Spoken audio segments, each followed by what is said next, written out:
यस्ता केटाकेटी कुरा गर्दा हुँदैन। कुनै माइकल कुनै 12 हातको टाँगाले हर्क साम्पाङलाई चलाउन सक्दैन।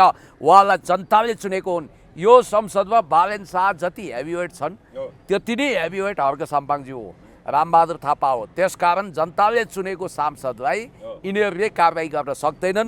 बरु म तपाईँलाई भन्छु कस्तो अवस्थामा हुन्छ ऊ रवि लामिछानेको जस्तो सहकारी ठगीको केस लाग्यो भने मोहम्मद अफ्ताब भेटियो भने मोहम्मद अफ्ताब आलमले जसरी तपाईँको ज्यानमारा केस लाग्यो भने फौजदारी केस लागेपछि त्यसको मुद्दा अख्तियारबाट अथवा सम्बन्धित निकायबाट प्रहरीबाट अदालतमा दर्ता भएपछि निलम्बन हुन्छ। संसदको नियमावली अन्तर्गत दफा 15 उपदफा 2 मा स्पष्ट रूपमा बुधा नै किटान गरेर के लेखेको छ भने दफावार छलफलमा सम्बन्धित सरकारवाला अर्थात् प्रधानमन्त्रीले दिने जवाफ प्रधानमन्त्रीले दिनुपर्छ, मन्त्रीहरूको चेयरबाट दिनुपर्ने जवाफ मन्त्रीले दिनुपर्छ। त्यसको एक हप्ताभित्र अनिवार्य रूपमा दिनुपर्ने कानुनी बाध्यात्मक व्यवस्थालाई अटेरी गरेर संसद भने केही पनि होइन, यो लाचार छाया हो। या त अहिले गइरे भइरे नथु खैरे कुडा कर्कट झारपत्करहरू बस्छन्, यहाँको लागि पेलेर लाने हो। म त देवादिदेव महादेव जस्तो हुँ, म सरदार हुँ, म नायक हुँ, मैले केही कानुन पालन गर्नु पर्दैन भनेर आई एम द स्टेट भन्ने उहीको फुई उहाँले देखाइरहनु भएको छ। उहाँले अलेक्जेन्डर दि ग्रेटको भोट सवार आफूभित्र गरिरहनु भएको छ र यो संसदलाई ह्याकुलाले पेलेर जाने कुनै पनि 12 हातको टागले उहाँलाई छुन सक्दैन भन्ने उहाँको मनस्थिति छ। खास गरी भन्ने हो भने संसदमा बारम्बार अटेरी गर्नु, अवज्ञा गर्नु, स्किप गर्नु, संसदमा आउने मन नहुनुको कारण के हो भन्दा एक त उहाँलाई पार्टी राजनीतिसँग नफरत छ, त्यसकारण राजसभा उहाँले औपचारिक रूपमा जोइन गर्नुभएको छैन, यो विषयमा अहिले आउँला। दोस्रो, राजसभाभित्रै अहिले सक्रिय ज्वालामुखी पन्पिएको छ, धेरै आक्रोश विस्फोट हुने अन्तिम चरणमा पुगेको छ। सांसदहरू आगो भएका छन्। प्रधानमन्त्रीज्यू गइदेऊ, सवारी होस्, राज होस्। राजा त आउँछन्, भगवान् त यति पुकारा गरे भए प्रकट हुन्थे। हजुर किन लोप हुनुभएको, अन्तर्ध्यान हुनुभएको, आइदिनुहोस्, कृपया दर्शन भेट दिनुहोस्। हर्क साम्पाङज्यू उफ्रेको उफ्रे हुनुहुन्छ, नेकपा एमालेका रामबहादुर थापा बादल कराएको कराई हुनुहुन्छ, काङ्ग्रेसहरूले पनि खोजेछन्। हजुर चाहिँ एकमुखे रुद्राक्ष जस्तो वा स्याउको सिंह जस्तो किन दुर्लभ भएको भाषा यही नभए पनि भाव यही प्रकट गरेर गिडगिडाउनु भयो। तर ढुङ्गो बोल्दा बालेन शाह बोल्नु भएन। उहाँले के भन्नुभयो, अन्तिममा चियाको कपमा सुर्को सकिँदै थियो, सुरुप्प चिया तानेर अन्तिममा के भन्नुभयो, हेरौँला अब परिस्थिति मिलाएर आउँला। उहाँले चाहिँ यसलाई प्रतिशोधको रूपमा लिनुभएको छ अरे के। ए हर्क साम्पाङहरूले भन्ने साथ म लतारिएर जानुपर्ने, एमाले खोज्न साथ जानुपर्ने, मेरो आफ्ना डिग्निटी छैन, बरु जान्छु, बिहेमा नाच्छु, पार्टीमा डिस्को गर्छु। आज बालेन शाहले देशलाई तबाह गरिरहँदा, सुकुम्बासीलाई खेद्दा अनि कालापानीको सवालमा उदासीनता देखाएर डिप्लोमेटिक नोट नपठाउने अनि त्यसपछि युएनको जनरल एसेम्ब्लीमा स्पेसल रेजोल्युसन पास गर्ने गरी तयारी नगर्ने, असंलग्न परराष्ट्र नीति र पञ्चशीलता विरुद्ध खडा हुने, चाइना र भारतलाई चिडाउने, परराष्ट्र सम्बन्ध ध्वस्त पार्ने, नेपालमा लगानी मैत्री इन्भाइरोमेन्ट नबनाउने हो। यसको लागि बालेन शाह जति जिम्मेवार छन्, पार्टी सभापतिको रूपमा यो देशको महान नागरिकता त्यागेर अमेरिकी नागरिकता कबुल गरेको र पूर्व अमेरिकी नागरिक रवि लामिछाने पनि त्यत्तिकै दोषी छन्। उनीहरूलाई पानीमाथिको ओभानो बनाउनु हुँदैन। सहकारी पीडितहरूको बचत फिर्ता गर्नु छ भने सहकारी ठगहरूबाट असोलोपर गर्नुपर्छ। यति बेला मसँग संवाद गर्नको लागि पुण्य गौतम हुनुहुन्छ। पुण्य सर नमस्ते, यहाँलाई स्वागत छ। थ्याङ्क यू सो मच, धन्यवाद। बिहिबार प्रतिनिधि सभा बैठकमा सभामुख डिपी अर्यालले पेलेरै बैठक अगाडि बढाए होइन। अब त्यस बैठकमा चाहिँ प्रधानमन्त्री तथा गृहमन्त्री, विज्ञान प्रविधि तथा नवप्रवर्तन मन्त्री बालेन्द्र शाहले प्रतिनिधि सभा सदस्य निर्वाचन पहिलो संशोधन विधेयक 2083 माथि विचार गरियोस् भन्ने प्रस्ताव प्रस्तुत गर्ने कार्यसूची थियो, तर प्रधानमन्त्री बालेन्द्र शाह उपस्थित भएन। त्यसपछि सभामुख डोलप्रसाद अर्यालले प्रधानमन्त्रीको तर्फबाट कानुन न्याय तथा संसदीय मामिला मन्त्री शोभिता गौतमलाई विधेयकमाथि विचार गरियोस् भन्ने प्रस्ताव प्रस्तुत गर्न समय दिए। विपक्षी दलहरूले नीति तथा कार्यक्रमदेखि निरन्तर संसदमा प्रधानमन्त्री खोजी भइरहेको स्मरण त गराए, तर जुन ढङ्गले होल्लाका बीच बालेन शाह निरङ्कुश सरकार मुर्दाबाद भन्ने परिस्थिति भनौँ न, 1.5 महिनामै संसदभित्रै बालेन शाह विरुद्ध मुर्दाबादको नारा लाग्यो। यो ढङ्गको विषय जसरी अगाडि बढिराखेको छ अहिले संसदमा, एक ढङ्गले भन्दाखेरि संसद युद्ध मैदान जस्तो बनिरहेको छ, त्यसलाई कसरी हेर्नु तपाईँले? अब जसरी संसदको आफ्नो बिजनेस हुन्छ, संसदीय प्रणाली हुन्छ, परिपाटी हुन्छ, जस्तो कुनै विधेयक अध्यादेश यो पारित गरियोस् भनेर प्रस्ताव गरिन्छ, जस्तो सांसदहरू निर्वाचित भएको विषयमा कुनै विनियोजन विधेयक होस् या प्रस्तावहरू होस्, त्यसलाई निर्णयार्थ प्रस्तुत गरिन्छ। प्रस्तुत गर्ने असाइनमेन्ट हुन्छ। जस्तो यहाँनिर त्यो प्रतिनिधि सभा सम्बन्धी जुन प्रस्ताव पेश हुने थियो त्यो प्रधानमन्त्रीकै चेयरबाट गर्नुपर्ने प्रस्ताव थियो। तर दुःखका साथ भन्नुपर्छ, प्रधानमन्त्रीलाई संसदप्रति र सांसदप्रति सख्त एलर्जी र नफरत छ। उहाँलाई सांसदहरूको अनुहारै हेर्न मन लागेन। त्यहाँका सभामुखको श्वास गरायो होला, प्रतीकात्मक रूपमा मैले भने। र यिनीहरू त भुरे टाकुरे हुन्, म अधिनायकवादी शासक हुन्। यिनीहरू भनेको त रोइ कराई गर्दा पनि एक ढङ्गले रोइ कराई जस्तो हो होइन। दुई पटक आग्रह गर्दा पनि सभामुखले आग्रह गर्दा पनि बालेन शाहले टेरेनन् होइन पुण्यश्री। अब सविता मन्त्री कुरा उहाँले त संसद निवालीको नियम 56 नै देखाएर भन्नाले अब प्रधानमन्त्रीले महिनाको एकचोटि चाहिँ कुनै दिन 1 घण्टा चाहिँ प्रश्नोत्तर गर्ने सांसदहरूसँग त्यो अनिवार्य हुनेछ भन्ने कुरा लेखेको छ। एकदम सही व्यस्त देखाउँदा पनि बालेन शाह डगमगाउँदैन। यो के भइरहेको छ संसद? हो, सुरुमा राजसभाले के मिडिया ट्रायल गर्यो भने यो बाध्यात्मक छैन कि प्रधानमन्त्री खुद आफै उपस्थित हुनुपर्छ भन्ने काहीँ लेख्या छैन भन्यो। तर संसदको नियमावलीको धारा 56 मा स्पष्ट रूपमा प्रधानमन्त्री आफै हप्तामा 1 दिन, कुनै पनि दिन, महिनाको एक दिन आएर 1 घण्टा सवाल जवाफमा सामेल हुनुपर्ने स्पष्ट कानुनी व्यवस्था गरेको छ। र त्यसलाई मान्न वा बाध्य हुनुहुन्छ, चाहे जोसुकै प्रधानमन्त्री होस्। उहाँले अट्टरी गरिरहनु भएको छ, ढिट गरिरहनु भएको छ, पेलिरहनु भएको छ। हिजो सविता गौतम नानी मन्त्री नानी हुन्, उनले गरून् भनेर उहाँ आउनु भएन भन्ने बित्तिकै सभामुखको केही सिप लागेन। सभामुख पनि सुरुमा बालेन शाहजीकै लाइनमा हुनुहुन्थ्यो। किन चाहियो? साम्बाङले त अहिले संसद निवालीको नियम 15 उपनियम 2 देखाएर जस्तो सम्बन्धित मन्त्री प्रधानमन्त्रीहरूको विषयमा उठेको जवाब चाहिँ मन्त्री प्रधानमन्त्रीहरूले 1 हप्ताभित्र दिनुपर्ने अनिवार्य व्यवस्था छ। त्यो नियमावली देखाउँदै गर्दाखेरि संसदको नियम उपनियमहरूले त प्रधानमन्त्री र मन्त्रीहरूलाई त जिम्मेवार बनाएको छ नि, संसदप्रति जवाबदेही बनाएको छ। तर यिनीहरू जवाबदेही हुँदैनन्, जानु पर्दैन भन्ने कुरा। त्यही भन्दैछु, तपाईँले ठिकै भन्नुभयो। संसदको नियमावली अन्तर्गत दफा 15 उपदफा 2 मा स्पष्ट रूपमा बुधा नै किटान गरेर के लेखेको छ भने दफावार छलफलमा सम्बन्धित सरकारवाला अर्थात् प्रधानमन्त्रीले दिने जवाब प्रधानमन्त्रीले दिनुपर्छ, मन्त्रीहरूको चेयरबाट दिनुपर्ने जवाब मन्त्रीले दिनुपर्छ। त्यसको 1 हप्ताभित्र अनिवार्य रूपमा दिनुपर्ने कानुनी बाध्यात्मक व्यवस्थालाई अट्टेरी गरेर संसद भने केही पनि होइन, यो लाचार छाया हो। या त अहिले गइरे भइरे नथु खैरे कुडा कर्कट झारपत्करहरू बस्छन्, यहाँको लागि पेलेर लाने हो। म त देवादिदेव महादेव जस्तो हुँ, म सरदार हुँ, म नायक हुँ, मैले केही कानुन पालन गर्नु पर्दैन भनेर आई एम द स्टेट भन्ने उहीको फुई उहाँले देखाइरहनु भएको छ। उहाँले अलेक्जेन्डर द ग्रेटको भोट सवार आफूभित्र गरिरहनु भएको छ र यो संसदलाई ह्याकुलाले पेलेर जाने कुनै पनि 12 हातको टागले उहाँलाई छुन सक्दैन भन्ने उहाँको मनस्थिति छ। खास गरी भन्ने हो भने संसदमा बारम्बार अट्टेरी गर्नु, अवज्ञा गर्नु, स्किप गर्नु, संसदमा आउनै मन नहुनुको कारण के हो भन्दा एक त उहाँलाई पार्टी राजनीतिसँग नफरत छ, त्यसकारण राजसभा उहाँले औपचारिक रूपमा जोइन गर्नुभएको छैन, यो विषयमा अहिले आउँला। दोस्रो, राजसभाभित्रै अहिले सक्रिय ज्वालामुखी पन्पिएको छ, धेरै आक्रोश विस्फोट हुने अन्तिम चरणमा पुगेको छ, सांसदहरू आगो भएका छन्। र बालेन शाहले पनि अब प्रधानमन्त्रीलाई हामी संसदमा लिएरै आउँछौँ भनेर भने। रिमा विश्वकर्माले त अब चुनाव अगाडि हामी बालेन शाह र रवि लामिछानेलाई स्याङ्जामा लिएर आउँछौँ भनेर मन्त्री प्रधानमन्त्री र पार्टी सभापति ल्याउँछु भन्ने कुरा गरेका थिए। उनीहरूले आज संसद भवनमा समेत उपस्थित गराउन सकेनन् बालेन शाहलाई। होइन, उनीहरूको एजेन्डै यही रहेछ नि, रवि लामिछाने र बालेनलाई हामी उपस्थित गराउँछौँ। किनभने रविजी बरु आउलान्, बालेनले त नाकै मुख नदेखाउने। बालेनले समेत अब ल्याउन कोसिस गरिरहेको छु भनेर भन्नु। बालेन होइन, सभामुख रविले समेत हामी प्रधानमन्त्रीले उपयुक्त समयमा संसदमा जवाफ दिनुहुन्छ भन्नु परेको छ। होइन, रविजी त पार्टीको कुरा पनि नमान्ने के हो भने रविजी त कस्तो पोजिसनमा हुनुहुन्छ भने मोदीको अगाडि अमित शाह जति पनि शक्ति छैन उहाँको। अमित शाह बिजेपीको राष्ट्रिय अध्यक्ष, मोदीको ऱ्याङ्क एन्ड फाइलमा वरिष्ठ नेता बाहेक कुनै पहिचान र हैसियत थिएन। तर राज्यको देशको प्राइम मिनिस्टर अनि एउटा सेवक जसरी विनित मुद्रामा धनुष्टङ्कार गरेर अमित शाह खडा हुन्थे कि उनी मानव गृहमन्त्रीभन्दा ठुला होइनन्। त्यसै गरी रवि लामिछाने चाहिँ बालेन शाहको सेक्रेटरी सो सरह गिडगिडाइरहेका छन्। बिचरालाई बालेनले पारेको भ्वाङ टाल्दै फुर्सद छैन। हुन त डिल्लीराम खनालले बडो अनौठो शब्द क्वाइन गर्नुभएछ, रासोपा भनेको चाहिँ घन्टे ग्याङ र खरानी ग्याङको संयुक्त मोर्चा हो।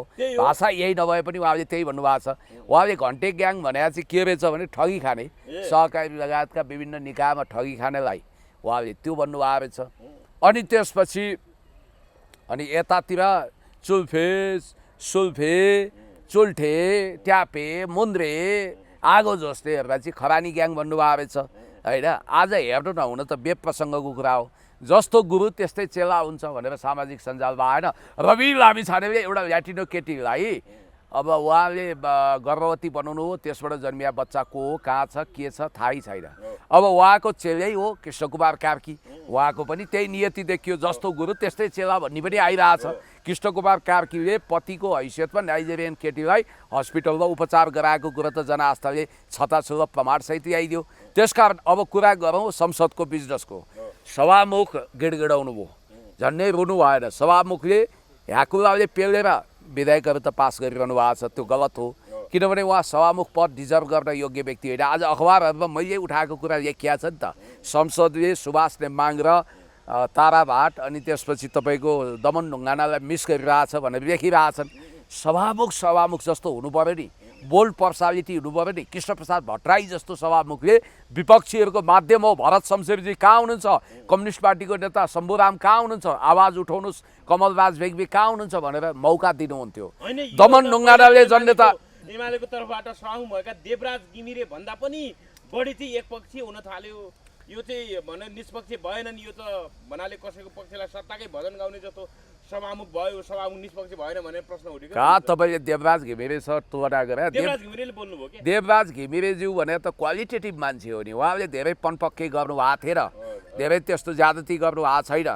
तपाईँको पायनियर सभामुखको रूपमा सुभाष नेम्बाङलाई किन मानियो भन्दा उहाँ लको प्रोफेसर पनि हुनुहुन्थ्यो, कानुनची हुनुहुन्थ्यो। कानुनको ब्याकग्राउन्ड नभएको, कानुनको ज्ञान नभएको, हिजो आफै रोस्टम घेर्न गएका, हिजो आफै मर्यादा पालकमा समस्या पारेका मान्छेहरू नै आज सभामुख उपसभामुख छन्। हुन त उपसभामुखमा त येमेन बिचरा हर्क साम्पाङले माया दया गरेर त्यहाँ पुऱ्याइदिनु भयो, उहाँको विषयमा मलाई कुनै गुनासो गर्नु छैन, फेरि त्यो फर्स्ट पोजिसन पनि होइन। तर सभामुख आज संसद नियमावली पल्टिएपछि उहाँ पनि हैरान परेशान हुनुभयो। बाबा की दुआई प्रधानमन्त्रीज्यू गइदेऊ, सवारी होस्, राज होस्, राजा त आउँछन्, भगवान् त यति पुकारा गरे प्रकट हुन्थे, हजुर किन लोप हुनुभएको, अन्तर्ध्यान हुनुभएको, आइदिनुहोस्, कृपया दर्शन भेट दिनुहोस्। हर्क साम्पाङज्यू उफ्रे हुनुहुन्छ, नेकपा एमालेका रामबहादुर थापा बादल कराई हुनुहुन्छ, काङ्ग्रेसहरूले पनि खोजेछन्। हजुर चाहिँ एकमुखे रुद्राक्ष जस्तो वा स्यालको सिंह जस्तो किन दुर्लभ भएको, भाषा यही नभए पनि भाव यही प्रकट गरेर गिडगिडाउनु भयो।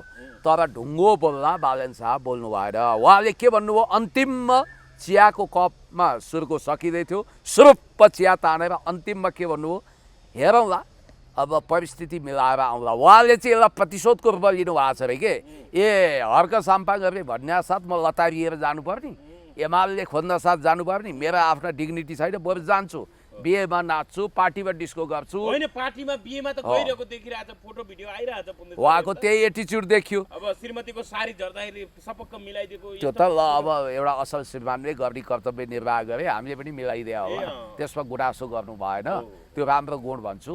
तर कुरा चाहिँ के हो भने जान समय पुग्ने अनि सिंहदरबार प्रधानमन्त्री तथा मन्त्री परिषद कार्यालयबाट जम्मा 150-200 मिटर रहेको सङ्घीय संसद भवन प्रतिनिधि सभाको बैठकमा चाहिँ उनी उपस्थित हुन सकिन्। होइन, यस्तो लाग्छ कि संसदभित्र कोरोनै छ जसरी उहाँ आउनु भएको छैन कि। यहाँ त अहिले यस्तो कुरा पनि के आयो भने बैठक चल्दा फुत्त निस्केर प्रधानमन्त्रीलाई भेटेर हार गुहार गर्नु चाहिँ यो पदीय मर्यादाभित्र परेन, सभामुखले यस्तो गर्न मिल्दैन, योभन्दा अगाडिको विगतको अभ्यास थिएन। सभामुख त प्रतिनिधि सभा बैठकमा त सभामुख भने सबैभन्दा ठुलो सर्वोच्च पद हो, सभाको अध्यक्ष उहाँ नै नेतृत्वकर्ता हो, उहाँले अरूलाई भन्ने भनेको सिधै रुलिङ गर्ने हो, तर हार गुहार गर्ने होइन भन्ने तरिकाले नै आइरहेछ। यो सभामुख कमजोर जस्तो देखिएन पुनः, हार गुहार गर्ने हो त। सभामुख भने त्यहाँ प्रधानमन्त्री त एउटा संसदको एउटा सदस्य नै हो, मामुली सदस्य होइन। उहाँले एउटा कुरो के भने, सुभाष नेम्बाङ वा दमन ढुङ्गाना कृष्णप्रसाद भट्टराईहरूले सभामुखको कुर्सीलाई नै गौरवान्वित गरेका थिए, तर उहाँले सभामुखको कुर्सीको गौरव र इज्जत राख्न सक्नु भएको छैन। उहाँको मेन्टालिटी अहिले पनि रासपाको कार्यकर्ता नेताकै छ। जस्तो तपाईँलाई भनौँ, जननेता मदन भण्डारीले जब 15 मिनट समय लिएर गिरिजाप्रसाद कोइरालाले गोप्य रूपमा टनकपुर सम्झौता गरेर आएपछि त्यसको भण्डाफोर गर्न संसदको मञ्च प्रयोग गर्नुभएको थियो। नेता प्रतिपक्षको रूपमा प्रमुख प्रतिपक्षी दलको नेताको हैसियतले 15 मिनटको विशेष समय लिनुभयो। तर उहाँले 15 मिनट बितेपछि दमन ढुङ्गानाले के भन्नुभयो भने, माननीय सदस्य मदन कुमार भण्डारीज्यू, हजुरले योभन्दा अरू कुरा भन्न चाहनुहुन्छ कि यहीँ रोक्नुहुन्छ भन्दा सभामुख महोदय मलाई थप समय चाहिन्छ भनेपछि तपाईँले आफ्नो स्पिच जति पनि लम्ब्याउन सक्नुहुन्छ, किनभने यो विशेष राष्ट्रिय महत्त्वको विषय हो भनेर यसरी गर्वका साथ प्रतिपक्ष दलको नेताको पूजा गर्थे। सुभाष नेमाङले कमल थापा झोकिएर हिन्दू राष्ट्र चाहियो, राजा चाहियो भन्दा पनि मर्यादा पालक लगाएर घोक्रे ठ्याक लगाएनन्। गणतान्त्रिक संसदमा यस्तो कुरा बोल्ने भनेनन्, त्यो आवाज सुन्न दिए, किनभने संसद भनेकै विपक्षीको माउथपिस हो क्या। विपक्षी नै प्रमुख हो, विपक्षी नै सम्पत्ति हो, गौरव हो, इज्जत हो। हर्क साम्पाङले देश जनता विकास समृद्धिको पक्षमा, सुकुम्बासीको पक्षमा, अनि जीवी राई कहाँ छन् भनेर अनि सहकारी पीडितहरूलाई राज्यको कोषबाट खबरदार लुटाएर पैसा दिन पाइँदैन, सहकारी ठगहरूबाटै असर उपर गरौँ भन्दा, गरिबहरूको पक्षमा बोल्दा, राष्ट्रियताको पक्षमा बोल्दा, लिपुलेखको सवालमा सरकारले जुन घटिया स्टन्ट गरेको छ, एउटा विज्ञप्ति यस्तो प्रेस नोट जहाँ सिग्नेचर छैन, त्यसलाई डिप्लोमेटिक नोट भनेर जनताको आँखामा छारो हालेर लिपुलेखको बारेमा हो सरकारको असली चरित्र त उदाङ्गियो हो त्यस्तो कुरोको हामीले कुटनीतिक नोट पठायो भनेको प्रेस वक्तव्य मात्रै, प्रेस वक्तव्य हस्ताक्षर पनि नभयो, केही पनि छैन। जनताको अब फेरि यहाँ बालेनका पालेन मिडियाहरू छमछम मारुनी नाचिरहेछन्, बालेन बालेन बालेन, आहा प्रेस नोट अब पढ्न आउँदैन, केही छैन बेचारा। हो उनीहरूका त्यस्ता कसले भन्यो, जवाफदेही हुनुपर्छ। के काम गरेका छन् भत्काउने होइन, काम गरेका त होमवर्क के विद्यार्थी हो, घरमा सरलाई गृह कार्य बुझाउनुपर्छ होमवर्क। बालेनजीले गर्नुपर्ने एउटै काम गर्नु भएन, नगर्नुपर्ने सबै भ्याइदिनु भयो क्या। अहिले संसदमै मुर्दाबादको नारा लगायो, यो सरकार त्यसो असफलताको बाटो होइन, यो एउटा एकदमै तीव्र छलाङ एउटा कुरो भनिदिउँ, अधोगतितिर अगाडि बढ्छ। बालेनले रासोपालाई ठुलो धोका दिएका छन्, देशलाई धोका दिएका छन्, गरिबलाई धोका दिएका छन्। रासोपाले देशमा जनता विरुद्ध धोका र गद्दारीको इतिहास रचना गरेको छ। एउटा अन्तिम दुर्लभ मौका रवि लामिछानेलाई छ। तपाईँ मेरो आमाको मावली, तपाईँमा यदि देशभक्ति कहीँ न कहीँ छ भनेर त म विश्वास गर्दिनँ। न्यूनतम डेमोक्रेटिक चरित्र छ भने यति पामर, राची, कायर, हुतियारा, पानी आन्द्रे नहुनुहोस्। बालेन शाह स्पष्टीकरण लिनुहोस्। पंगा होइन, स्पष्टीकरण दलीय व्यवस्थामा त सकिन्छ नि। तपाईँ विभाजन त यो पार्टी हुन्छ नि, किनभने यो म भन्दैछु मेरो विभाजन होस् भन्ने चाहना नहुन सक्छ। तर कुरा के भने होइन, यो देशकै लागि फाइदा हुने होइन, प्रतिस्पर्धी मात्रै होइन, रासोपा जति बलियो हो देश कमजोर हुने भयो क्या। गरिबहरू एकदमै समस्यामा पर्ने भए, रासोपाको पतन नै राष्ट्रको हित जस्तो भइसक्यो। मैले रवि लामिछानेलाई के भन्छु भने, तपाईँलाई पार्टी बचाउनु छ, देश बचाउनु छ, आफूलाई बचाउनु छ भने हिम्मत जुटाउनुहोस्, आँखामा आँखा जोड्नुहोस्, स्पष्टीकरण लिनुहोस्। स्पष्टीकरण चित्त नबुझ्नु भएमा तपाईँले संसदीय दलभित्र अहिले अविश्वासको प्रस्ताव त राख्न सकिँदैन। विश्वासको मत लिने बेलामा विश्वासको मत नदिलाउनुहोस्। र अर्को कुरा के छ भने, कुनै मुद्दालाल, मुद्दा प्रसाद, मुद्दा बहादुरले गएर संसदीय दलको नेता सभापति नै संसदीय दलको नेता हुन्छ। संसदीय दलको नेता सभापति हुने हुनाले सभापति बाहेक विधान संशोधन नगरिएको अवस्थामा अरू प्रधानमन्त्री नहुने हुनाले बालेन शाहजी त्यो पार्टीको साधारण सङ्गठित सदस्य भएको पनि प्रमाण जुट्दैन। त्यसकारण त्यो पार्टीको वरिष्ठ नेता भनेर मौखिक रूपमा भनिएको हुनाले र निजले पनि अहिलेसम्म राष्ट्रसभाको जसरी सुदन किरातीले वरिष्ठ श्रमदाता भन्छ क्या अरे, श्रम संस्कृतिको सदस्यता लिएका छन् नि, त्यसरी बालेनले लिएका छैनन्, कुनै पनि मिटिङ एटेन्ड गरेका छैनन्। त्यसकारण उनलाई के भन्नु पर्यो भने, उहाँ चाहिँ वास्तवमा स्वतन्त्र सांसद हो। स्वतन्त्र सांसद, रासपाको मञ्च प्रयोग गर्नुभयो, चुनाव चिन्ह प्रयोग गर्नुभयो। म भन्दैछु उनीहरूको अब महाधिवेशन हुँदै गर्दाखेरि अब बालेन शाह प्रधानमन्त्री बनाए भएर पार्टी सभापति त रवि लामिछाने छोडिहाल्न पर्यो।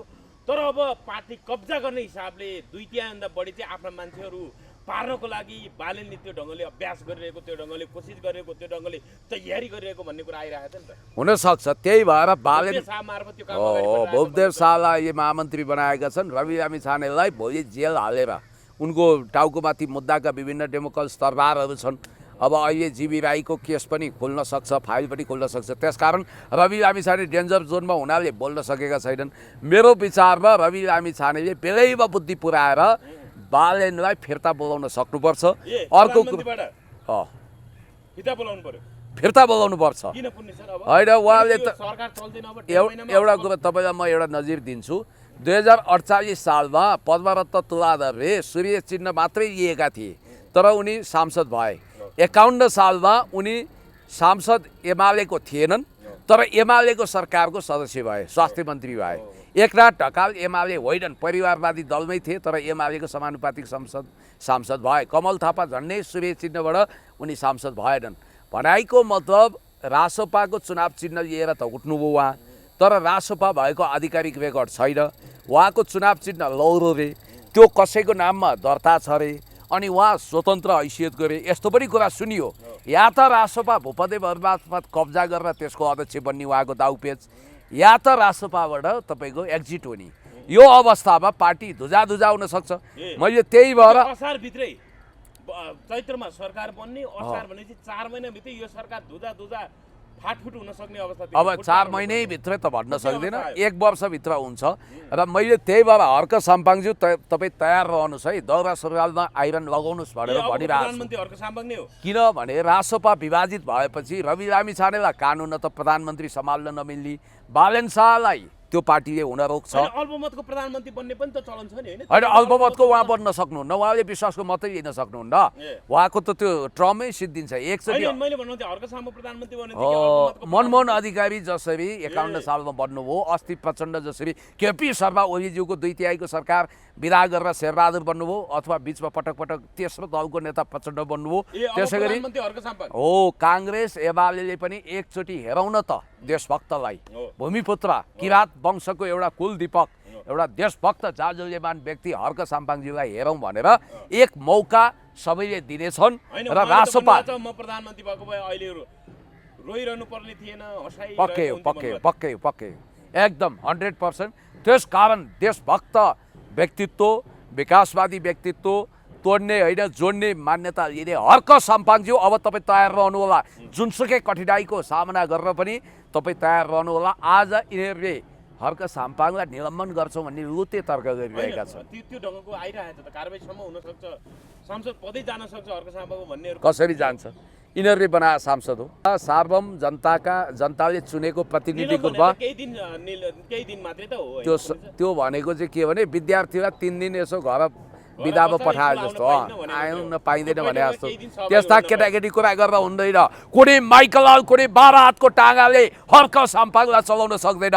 उहाँलाई जनताले चुनेको हुन्। यो संसदमा बालेन शाह जति हेभीवेट छन् त्यति नै हेभीवेट हर्क साम्पाङज्यू हो, रामबहादुर थापा हो। त्यसकारण जनताले चुनेको सांसदलाई यिनीहरूले कारबाही गर्न सक्दैनन्। बरु म तपाईँलाई भन्छु कस्तो अवस्थामा हुन्छ ऊ रवि लामिछानेको जस्तो सहकारी ठगीको केस लाग्यो भने मोहम्मद अफ्तार भेटियो भने मोहम्मद अफ्तार आलमले जसरी तपाईँको ज्यानमारा केस लाग्यो भने फौजदारी केस लागेपछि त्यसको मुद्दा अख्तियारबाट अथवा सम्बन्धित निकायबाट प्रहरीबाट अदालतमा दर्ता भएपछि निलम्बन हुन्छ। हो त्यो चाहिँ हुनुपर्छ। अनि त्यो कुरा किन उठ्दैन? होइन त्यो कुरा किन उठ्दैन? जबकि त्यो नाइजेरियन युवतीको पेटमा रहेको उनको पापको नासो भन्छु, प्रेमको त होइन, अङ्गालो भरिको श्रीमती हुँदाहुँदै श्रीमानको नाममा चाहिँ आफूलाई दर्ज गराएर कृष्ण कार्की नै लेखाए रहेछन् हस्पिटल जाँदा। हो नाइजेरियन युवतीलाई बर्बाद बनाउने भनेर जनआस्थाले प्रमाणसहित भन्दाखेरि झन् फसेको भन्ने कुरा आयो। त्यो त मदन बहादुर हरिबहादुरको टेलिफिल्म हेर्नु भएको छ नि? हो र होइन होला, ए हो भने जस्तो चिन्छु र चिन्दिनँ भने जस्तो यस्ता नाटक नौटङ्की गाई जात्रा गर्नु हुँदैन। यो रासोपाले जान्नेलाई छान्ने भने चाहिँ के रहेछ भने नि सर, यो चाहिँ अपराध गर्न जान्ने, भ्रष्टाचार गर्न जान्ने, विकृति गर्न जान्ने। हजुर हजुर। अब यो कहाँ ढ्याङ्ग्रो ठोक्या कि के गरे होइन? ठिक छ, केही फरक पर्दैन। यसै गरी खैजडी बचाउन होइन, ठिक छ, केही फरक पर्दैन। होइन ढ्याङ्ग्रो ठोक्न जान्ने यस्तै व्यक्तिलाई उसले ल्याउने रहेछ क्या।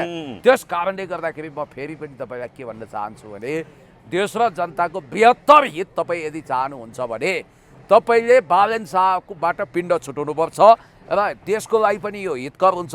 अब हेर्नुहोस् त यहाँ अहिले हामीले डिप्लोमेटिक नोटको कुरा गरौँ।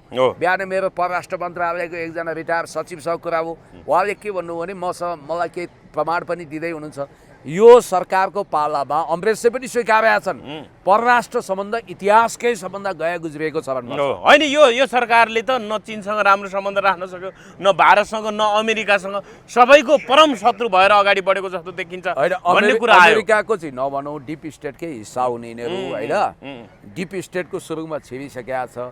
अब यहाँ अमरेश हुन त यी मान्छे दोग्ला हुन्, यी मान्छेले विगतमा कैलालीमा हत्याकाण्ड मच्चिँदा यहाँ हत्याकाण्ड मच्चिन्छ भनेर घोषणा गरेका थिए। यी मान्छेले सिंहदरबार BICC आदि इत्यादिमा आगो लाग्ने भत्किने पूर्व घोषणा गर्दा त्यो भयो।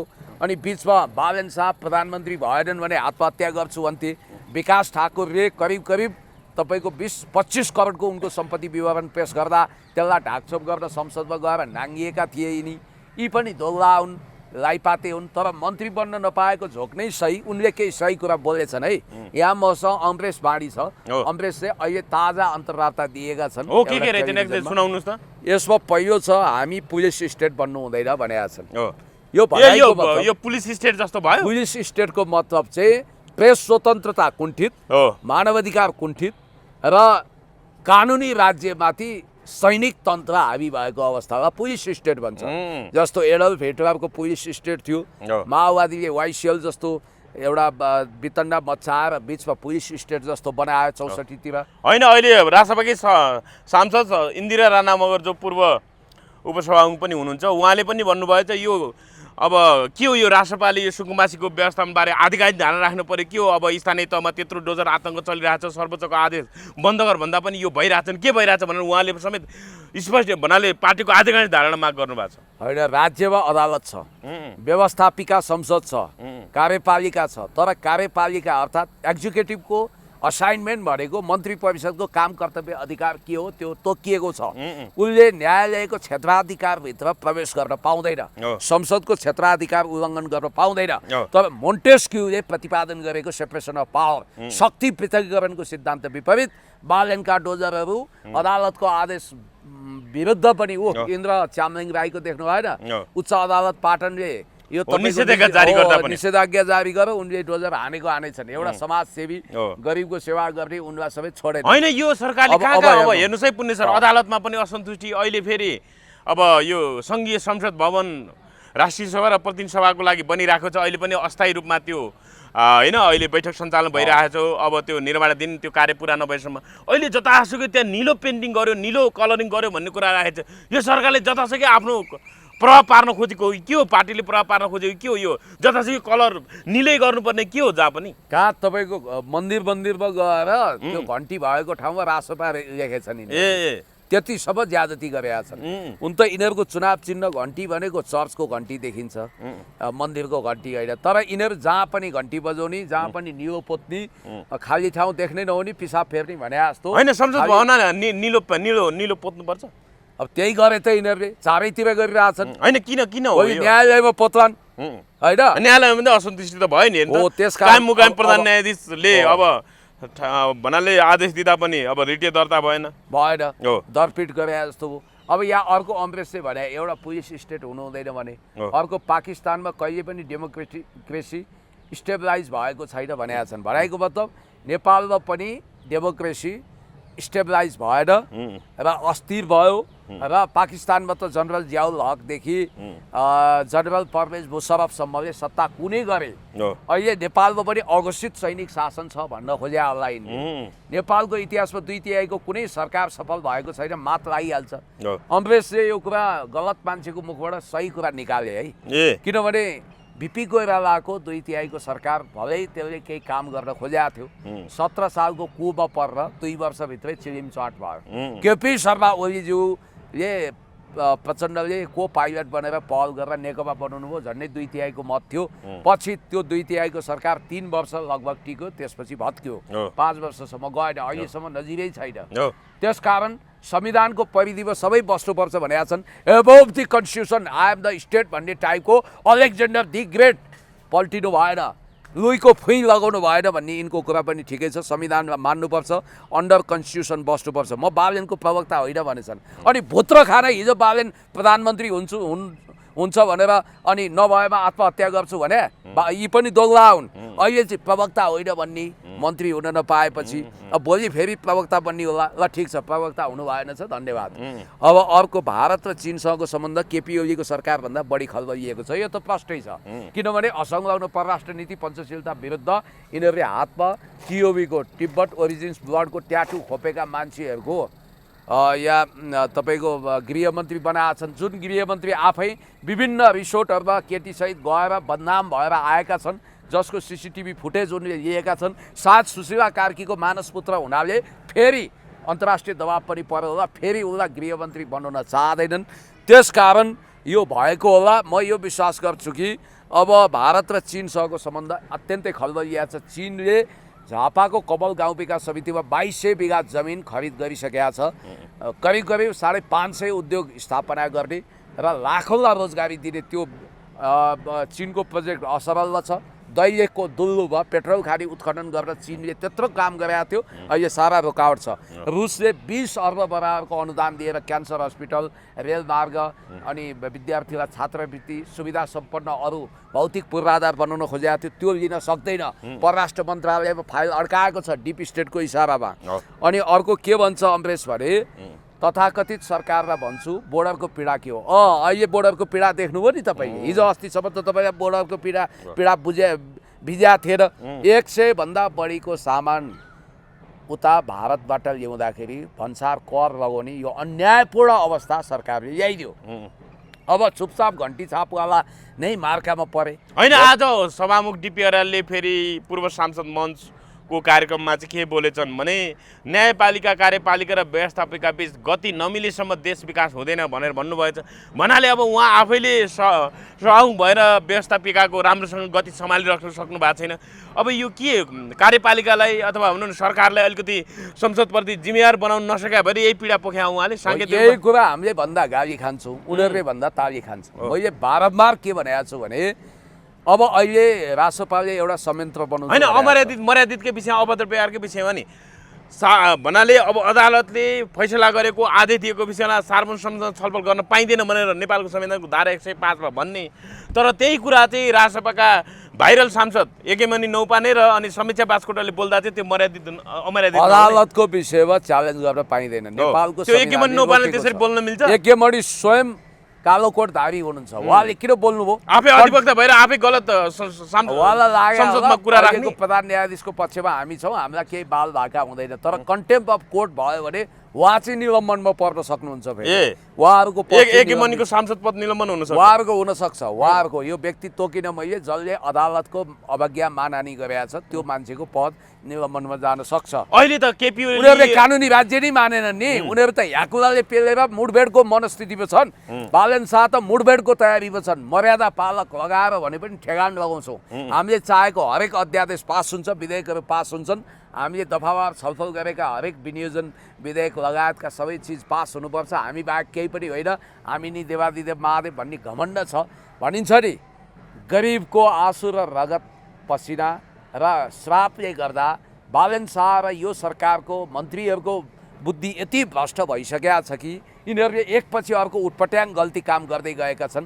विनाशकाले विपरीत बुद्धि भने जस्तो छ। र तपाईँलाई म के भन्न चाहन्छु भने जसरी बेमौसमी बाजा बज्छ यी यसै गरी, त्यसै गरी संसदमा पनि अहिले विभिन्न किसिमको बेमौसमी बाजा बजिरहेको छ। सांसद जस्ता छैनन्, मन्त्री जस्ता छैनन्।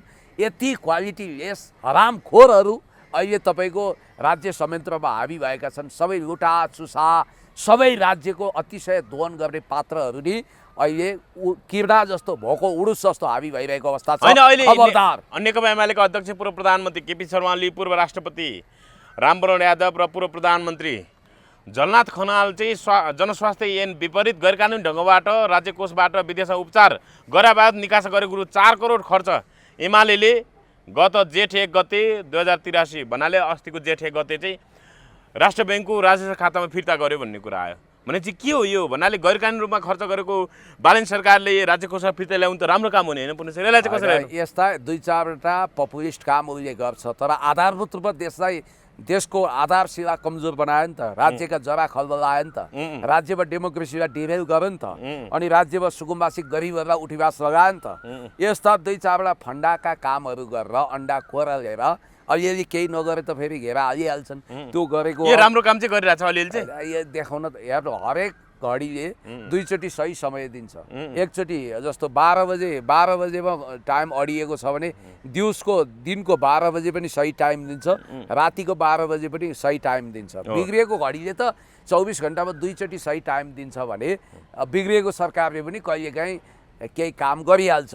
तर कसैले त्यो घडी बिग्रिएको देख्छ, कसैले बिगारीको देख्छ, अनेक देख्छ नि फेरि। बिगारिएको होस् या बिग्रिएको होस्, त्यो बिग्रेकै होइन, त्यो बिग्रेकै काम नलाग्ने काम नलाग्ने हो। उसले के भन्छ अमरेशले, तथाकथित सरकारलाई भन्छु बोर्डरको पीडा के हो। बोर्डरको पीडा छ। अब यहाँ तपाईँको 200 रुपियाँ केजीमा पाइने सामान, कृषिजन्य पदार्थ, चिया, तेल, नुनहरू उता तपाईँको 100 मा पाइन्छ होइन। अब तपाईँलाई म के भन्छु भने त्यो पीडा छ बोर्डरको, त्यो पीडा यिनीहरूले बुझ्दैनन्। त्यो ल्याउँदाखेरि कर लगाइन्छ त्यहाँ। अनि अर्को कुरो, महानगरको टिमले नि देश चलाउन खोजिरहनु भएको छ। यो त सही कुरा हो। हामी यस्तै त वरिपरि शैलीको रात्रिकालीन खानपिनवालाहरूले नि हामी भएर देश चलाइरहेछन्। अनि राजनीति सक्न हरेक सत्ताले मधेसी उद्योग मन्त्री बनाउँछ। अहिले पनि त्यही भयो। तपाईँलाई बनाएको भए ठिक हुन्थ्यो होला, अरूलाई बनाइदिए, यसपछि तपाईँको गनगन खनखन अब योको के अहिले अर्थमन्त्री डाक्टर सोनिम वाग्लेले चाहिँ झन्डै 25 करोड जति अब यो सहकारी पीडितहरूको 5 लाखभन्दा मुनिको बचत फिर्ता गर्नको लागि बजेट विनियोजन गरेको, आवश्यक पऱ्यो भने अझै 25 करोड फेरि दिन सक्छु भनेर बोलिराखेका छन्। हर्क साम्पाङहरूले हामी गरिब दुखी नेपाली जनताले खाइ नखाइ होइन राज्य कोषमा जम्मा गरेको अथवा नेपाली जनताको करबाट जम्मा भएको त्यो राजस्व चाहिँ, त्यो पैसा चाहिँ सहकारी पीडितको नाममा फिर्ता गर्नु पर्दैन, जीवी राईहरूलाई समात्नु पर्यो अथवा जीवी राईसँग रविको कनेक्सन के हो त्यो विषयमा अनुसन्धान हुनु पर्यो भनेर भनिराख्नु भएको छ। सहकारी सञ्चालकहरू, सहकारी ठगरलाई चाहिँ नियन्त्रणमा ल्याउन नसक्ने, कारबाहीको दायरामा ल्याउन नसक्ने, अनि हाम्रो कर त्यसरी प्रयोग गर्न मिल्छ, त्यसरी पैसा प्रयोग गर्न मिल्छ पुण्य सर? एकदम सोरै आना ठिक भन्नुभयो हर्क साम्पाङज्यूले। साह्रै मार्मिक कुरा उठाउनु भयो। वास्तवमा यो मसिनो कुरा रामबहादुर थापा बादलले नेकपा एमालेको संसदीय दलको नेताको हैसियतले पनि उठाउनु भयो। मैले त 25 करोड छुट्याइसकेछन्।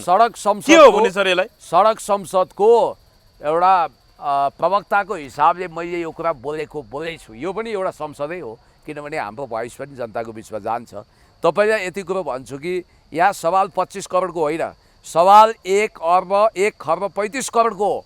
याद गर्नु होला पत्रकारभित्र कति, 1 खर्ब 35 करोड। यिनीहरूले 5 वर्षभित्र पटक पटक बजेट विनियोजन गरेर यो रकम चाहिँ तपाईँ हाम्रो रगत आँसु पसिना, विन्स्टन चर्चिलको भाषामा भन्नुपर्दा ब्लड स्वेट एन्ड टियरबाट सञ्चित भएको पैसाको कोष हो यो। र यो पैसालाई यिनीहरूले दुरुपयोग गरेर विकासमा लगाउनु पर्ने, मेगा प्रोजेक्ट बनाउनु पर्ने, नेसनल प्राइड प्रोजेक्ट असरल छ त्यसमा लगानी नगरेर एकातिर सुकुम्बासीको लागि यिनीहरूले 25,000 दिने जम्मा। हिजो केपी ओली हुँदाखेरि भूकम्प पीडितहरूलाई 3 लाख बाँडा थिए नेकपाको सरकार हुँदा, अझ जम्मा 25,000। अनि त्यो त औसनी पनि पुग्दैन, छोप पनि पुग्दैन कि। यो सबै नाटक हो, नौटङ्की हो। यो घाउ लगाएर एक सुकाको मलम दिए जस्तै हो। होइन 25,000ले त के हुन्छ? केही हुँदैन भने यो जम्मै गरिब होइन। हिजो 3 लाख बाँड्ने भूकम्प बेलामा आज त्यो घरबारै आफैले भत्काइदिएर जम्मा 25,000 दिने। फिल्ममा भिलेन अमरेश पुरीले 2 करोडको घर भत्काइदिएर 2 लाखको छाप्रो बनाए जस्तै हो यो। खबरदार, जनतालाई शोषण गर्न पाइँदैन। मैले अघि नै तपाईँलाई भनिहालेँ, यो गरिब मारा सरकार, यो जनतालाई बर्बाद बनाउने सरकार, यो डिप स्टेटको इसारामा चल्ने सरकार, यसले परराष्ट्र सम्बन्ध खतम बनायो। र तपाईँलाई यति कुरा भनौँ कि हर्क साम्पाङ एउटा सच्चा देशभक्त सपुतको हैसियतले ठिक कुरा बोलिरहनु भएको छ। यहाँनिर सवाल कुरा के हो भने नेसनल प्राइड प्रोजेक्ट असरल छ, विदेशबाट ऋण लिएका यही छन्, अनि राष्ट्रिय गौरवको आयोजनामा लगानी छैन। देशले 30 खर्ब बराबरको ऋण भार बोकिरहेको छ। अहिले सार्वजनिक ऋण 30 खर्बको छ, अनि झन् वैदेशिक ऋण थपे। यसमा पनि गर्नु के पर्थ्यो भने यो त विनाशकालले होइन। अब बन्द भएका उद्योगहरू सञ्चालन गर्ने, उद्योग धन्दा कल कारखाना खोल्ने, रोजगारी सिर्जना गर्ने कुरामा ध्यान छैन। ऋण ल्याछ तलब भत्ता 50 छ भने जस्तो मात्रै भयो। त्यही हो। होइन, यिनीहरूले उद्योग धन्दाहरू कल कारखाना खोल्ने विषयमा चाहिँ उद्योगको पनि कलकारखाना क पनि किन उच्चारण नगरेको? त्यसमा पनि फेरि एउटा कठोर नीतिसहित उद्योग स्थापना गर्नुपर्छ। तपाईँले अहिले WTO को सदस्य भएपछि विश्व बजारबाट आउने सस्ता मालतालसँग नेपालको मालताललाई सब्सिडी नदिकन प्रतिस्पर्धा गर्न सक्दैन। त्यसको एउटा नीति बनाएर राष्ट्रिय उद्योगमा प्रवर्धन गर्नुपर्छ। फर इक्जाम्पल म तपाईँलाई भन्छु, बजारमा तपाईँ जानुभयो, बाँसबारी छाला जुत्ता कारखाना पुनर्स्थापित भयो। बाँसबारी छाला जुत्ता कारखानाको जुत्तालाई 2000 पर्यो, अनि चाइनिजहरूले ल्याइदिएको जुत्तालाई, त्यही जुत्ता लगभग त्यस्तै जुत्तालाई 700 पर्यो भने तपाईँले 700 को किन्नुहुन्छ। तर सब्सिडी दिएर सरकारले सस्तो मूल्यमा बजारमा उपलब्ध गराउनु पर्यो। हो, त्यो त्यसरी उद्योग स्थापना गर्ने कुरोमा सरकारको ध्यान छैन। तर कुरा के हो भने नहुने काममा, उटपट्याङ काममा सरकारले हात हालेर आफ्नो अमूल्य समय बर्बाद गर्यो, गरिबहरूलाई झन् गरिब बनायो। देशमा तपाईँको एउटा कुरो भन्छु, अहिले पैसा छैन, 50औं खर्ब रुपियाँ पुँजी पलायन भइसक्यो। FDI फरेन डाइरेक्ट इन्भेस्टमेन्टमा होइन, सहकारी सञ्चालकहरू, सहकारी ठगहरूलाई चाहिँ उन्मुक्ति दिने, उनीहरूलाई चाहिँ कारबाहीको दायरामा नल्याउने, अनि राज्य कोषको पैसा यसरी जथाभावी वितरण गर्न मिल्छ। तर उनीहरूले भन्छन् यो चाहिँ जस्तो पैँचो ल्याए जस्तै कि अहिले पैँचो ल्यायो जनताबाट, भोलि उनीहरूकै सहकारी सञ्चालकहरूकै सम्पत्ति जफत गर्ने प्रक्रिया टुङ्गिए पछाडि उनीहरूकै पैसाबाट चाहिँ अनि उनीहरूलाई हिसाब किताब मिलान गरिने छ भने चाहिँ यो साटो लिएको पैँचो लिएको जस्तो हो र पुलिस सर? यो कहिले कारबाही गर्ने? जीवी राई कहिले पक्राउन पर्ने? अथवा जीवी राईको पक्राउ पर्दा सबै भण्डाफोर हुने हो कि के हो? हुन्छ म बढी बोले जस्तो हुन्छ, तपाईँले भन्नु होला। म तपाईँलाई यसो उदाहरणसहित भन्छु, यो चाहिँ परीक्षा लिनु अगाडि नै रिजल्ट निकाले जस्तो। पछि लेख्दै गरेन हुन्छ, पढ्दै गरेन हुन्छ। पहिला चाहिँ तिमीलाई आगे फेल हुने फेल हुन्छन्, पास हुने पास हुन्छन्। पहिला सबैलाई पास गराइदेऊ, पछि फेल हुनेलाई फेल भन्ने। त्यो त भएन नि पुण्य सर। आज पास नहुन सक्ने तपाईँको अनुमानका भरमा फेल गर्नुहरू पनि भोलि मेहनत गरेर पास हुन सक्छन्। पास हुन्छ भनेकाहरू फेल हुन सक्छन्। सरकारले यही उल्टो बुद्धि ल्यायो हो नि त। सरकारले के गर्यो भने, गर्नु के पर्थ्यो भने, उसले म भन्दैछु वैदेशिक ऋण थोपरिएको छ, खरबौँ रुपियाँ FDI अन्तर्गत नेपालमा लगानी, इन्भेस्टमेन्ट समिटमा नेपालमा लगानी आउने भनेको थियो, त्यो आएको छैन। NRNहरू लगानी गर्न छोडे, नेपाल टाट पल्ट्या छ, सेयर मार्केट क्रास भएको छ, शोधनान्तर व्यापार घाटा चौपट भएको छ, देशमा आर्थिक दुरावस्था छ, मल्टिपल अर्ग्यान फेलियरमा जाँदैछ, ढुङ्गा गिटीको उत्खनन अझै रोकिएको छैन। यस्तो बेलामा सुकुम्बासीलाई भरण पोषण गर्न तपाईँको करिब 30 अर्बभन्दा बढी त अहिले छुट्याउनु पर्ने अवस्था छ। अब खरबौँ रुपियाँ त्यहाँ खर्च हुन्छ। देश टाट पल्टिँदैछ। 1 खर्ब 35 अर्ब सहकारी पीडितलाई यिनीहरूले क्रमशः उनीहरूको बचत फिर्ता गर्नु अगाडि यो सोच्नु पर्दैन। सहकारी ठगहरूको कुल सम्पत्ति अहिले हेर्दाखेरि 5 खर्ब बराबर देखिन्छ। तपाईँलाई मैले भनिहालेँ, जीवी राई कहाँ छन् आज? संसदमा अथवा बाहिर पनि रासपाका जिम्मेवार सांसद, प्रवक्ता, सहप्रवक्ताले के भनेका छन्? जीवी राई जीवितै नहुन सक्छन्, जीवित छन् भने फिर्ता ल्याउँछ भन्छन्। चाहियो जीवी राई, चाहियो भनेपछि चाहियो। कहाँ छन् उनी? आकाश पताल, दुई पताल, यत्र तत्र सर्वत्र 3 त्रिलोक 14 भुवनबाट खोजेर भने पनि जीवी राईलाई जीवित या मृत ल्याउनु पर्यो। सास भए सास, लास भए लास। यिनीहरूले षड्यन्त्र गर्न सक्छन्। किन भनिरहेका छन् यिनीहरूले जीवित राई जीवित भएमा जीवी राईलाई फिर्ता ल्याउँछौ भनेर? त्यसकारण एउटा किराँतीको छोरो त्यति धेरै बेइमान हुन सक्दैन थियो। उनी दुधले धोएका म भन्दिनँ। रवि लामिछानेसँग सङ्गत गर्नु अगाडि मेरो कुरा सुन्नुहोस्, रेड पिटेल, त्यो सङ्गत गर्नुभन्दा अगाडि जीवीको सहकारीमा समस्या थिएन। जब गोर्खा मिडिया पालीमा 55 करोड रुपियाँ या जीवीको सहकारीबाट गयो र ठाउँबाट आयो, रवि लामिछानेले 25% स्विट सेयर पाए, त्यसपछि सहकारीमा समस्या आयो। आज 16 अर्बको बचत पुरै कोल्याप्स भएको छ, सङ्कटमा छ र कुल 1 खर्ब 35 अर्ब डुबेको छ। खबरदार, पहिला यिनीहरूले ब्याङ्क तथा वित्तीय संस्था सम्बन्धी कानुन माफियाको विपरीत हाम्रो जनताको 10 वर्षसम्म फ्रिज भएको बचतबाट तानेर पैसा तिर्न चोर बाटो अपनाउँदै थिए। अहिले यिनीहरूले अर्को घटिया आँखामा छारो हाले। अब डिप्लोमेटिक नोट नपठाएको डिप्लोमेटिक नोटबाट त पठाइ भनेर झुटो बोल्ने यो सरकारले। होइन, तपाईँले रवि र जीवीको कुरा गर्दाखेरि चाहिँ कतै जीवी राई चाहिँ एउटा इमान्दार लगानीकर्ता थिए, व्यवसायी थिए। त्यस्ता मान्छे चाहिँ रवि लामिछाने जस्ता व्यक्तिहरूकै कारण, उनकै सङ्गतका कारण बिग्रिन पुगे। अन्तत उनी आफै चाहिँ ठगिया हुन सक्छन्, त्यही भएर उनी बाहिर आउन सकेका छैनन् भन्नु खोज्नु हो? एउटा कुरो के भने, 1 मिटर लामो नाकला साकसाक सुकसुक गरेर रवि लामिछानेले धेरै घमण्ड नगरे हुन्छ। चिम्सो आँखा भएको, गोल मङ्गल अनुहारको, हुन त उनको आमा पनि ब्राह्मण भन्ने सुनेको छु, जीवी राईको पनि। खैर, मैले जातीय कुरो गरेँ होइन घिमिरे, तर उनको बुवा आफै तपाईँको गाउँपालिकाको अध्यक्ष हो नि जिमी राईको जिम्मेवार मान्छे हो नि होइन केही न केही रवि लामिछाने सङ्गतकै कारण बिग्रिया भन्न खोज्नुभयो अब कुरो गाठी कुरो यहाँ आउनुभयो तपाईँ हो। त्यस कारण कन्स्पिरेसी अन्तर्गत षड्यन्त्र अन्तर्गत उनलाई लापत्ता बनाइएको भने चाहिँ कि सास कि के हो कि भने लास कि सास चाहियो भने जिमी राई- चाहिँ जसरी पनि चाहिन्छ, जिबी राईको चाहिन्छ। अवस्था जिबी सार्वजनिक राई- गर्नु पर्यो यो सरकारले जिबी राईलाई यो सार्वजनिक दुईटाको गर्नु- सरकारले पनि सार्वजनिक गर्न नसक्ने कहिले हुँदैन कहिले हुन्छ कहिले सकिँदैन खालि निर्मलाको कुरा अहिले गर्छन्। गर्नु आज पर्यो। जिबी राई कहाँ छन् आकाश पाताल धुई पाताल यत्र तत्र सर्वत्र खोजेर सार्वजनिक गर्नु पर्यो हजुर, जिबी हजुर। राईलाई सार्वजनिक गर जिबी राई कहाँ छन् त्यो अवस्था सार्वजनिक गर्नु पर्यो अब अन्त्यमा पनि छ। ए, होइन, होइन, होइन, अन्त्यमा। कफ्नु न अन्त्यमा, पर्यो, होइन, अन्त्यमा। अन्त्यमा के? होइन, होइन, होइन। अन्त्यमा। तपाईँलाई म भन्छु। यहाँ सोध्दैछु एक- रविकै एक- एक- कुराहरू एक- एक- रविकै एक- कुरा एक- गर्दा होइन, हर्क साम्बाङले होइन। भन्नुभएको रहेछ के भन्नु हो भन्नुभएको रहेछ कि हिजो लेख्नु भएको छ उहाँले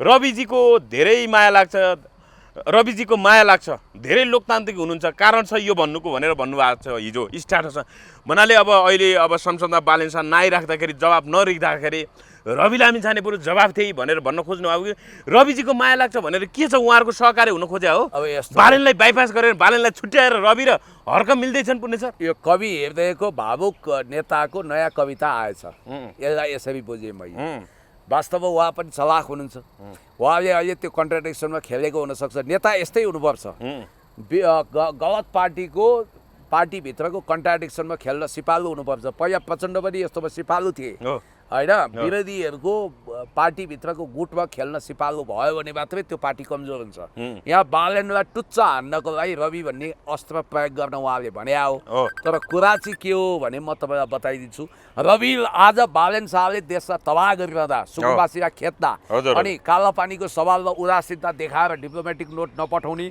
अनि त्यसपछि युएनको जनरल एसेम्ब्लीमा स्पेसल रेजोल्युसन पास गर्ने गरी तयारी नगर्ने असंलग्न परराष्ट्र नीति र पञ्चशीलता विरुद्ध खडा हुने चाइना र भारतलाई चिडाउने परराष्ट्र सम्बन्ध ध्वस्त पार्ने नेपालमा लगानी मैत्री इन्भाइरोमेन्ट नबनाउने हो यसको लागि बालेन शाह जति जिम्मेवार छन् पार्टी सभापतिको रूपमा यो देशको महान नागरिकता त्यागेर अमेरिकी नागरिकता कबुल गरेको र पूर्व अमेरिकी नागरिक पूर्व अमेरिकी नागरिक रवि लामिछाने पनि त्यत्तिकै दोषी छन् धन्यवाद। पानीमाथिको ओभानो बनाउनु हुँदैन सहकारी पीडितहरूको बचत फिर्ता गर्नु छ भने सहकारी ठगहरूबाट असलोपर गर्नुपर्छ हाम्रो पैसाबाट होइन। भन्नाले पूर्व अमेरिकी नागरिक पूर्व गैर नागरिक हो, हो, होइन हो, किनभने नागरिकता पनि एकचोटि त उहाँको हो, अनागरिक हुनुभयो हो नि हो, हो, त हो। पूर्व गैर नागरिक अथवा अनागरिक होइन हो। हस् धन्यवाद पनि हस् थ्याङ्क यू धेरै नभन्नु यति हुन्छ